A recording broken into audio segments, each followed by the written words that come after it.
Turkey stripped 3 pro-Kurdish mayors of their posts in towns in the southeast of the country and appointed state officials to their posts. Instead, all belonged to the pro-Kurdish DEM party, which has 57 seats in the national parliament. They were removed for convictions and charges on terrorism-related offences. Well, to talk more about that, we're joined by Dr. Sinan Ciddi. He's a senior fellow on Turkey at the Foundation for the Defence of Democracies, the FDD. Great to have you with us, Sinan. So, what exactly happened here? How can these mayors be just stripped of their powers in this way?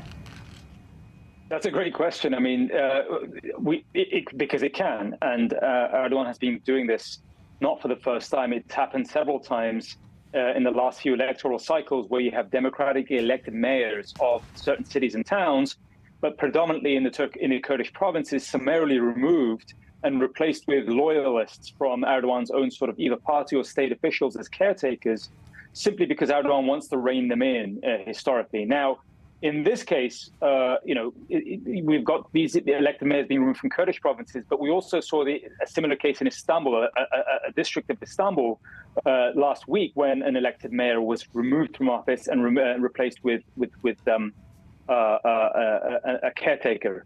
So again, this is Erdogan's overreach in terms of power. Well, people are not happy about this, are they? And we have seen some protests already in the cities involved.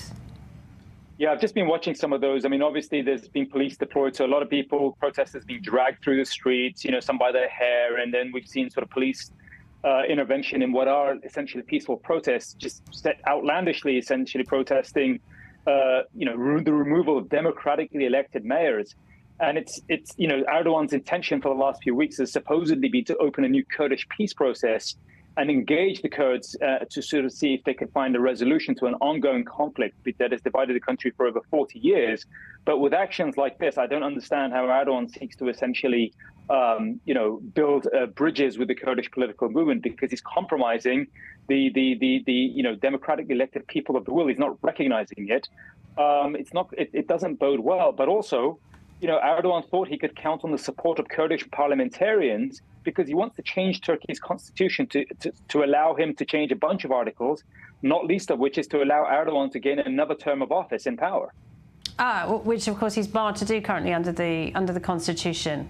How is this linked then to a recent proposal by one of his allies, which you just alluded to, in which Erdogan seems to be moving towards some kind of settlement with the PKK and with the Kurdish independence movement?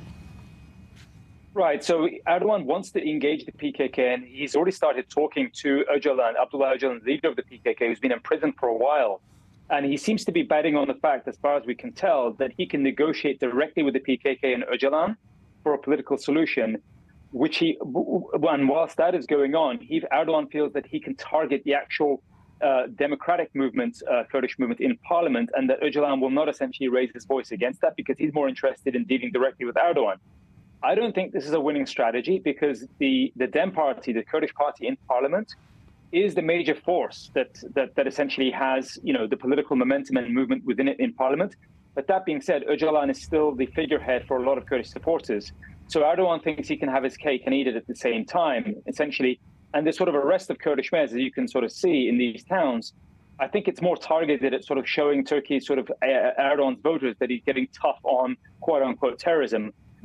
But it really looks like a power grab, and really solidifying his power grab positions in Turkey's Kurdish provinces. Fascinating. Thank you very much indeed. We appreciate it, Dr. Sinan Ciddi there.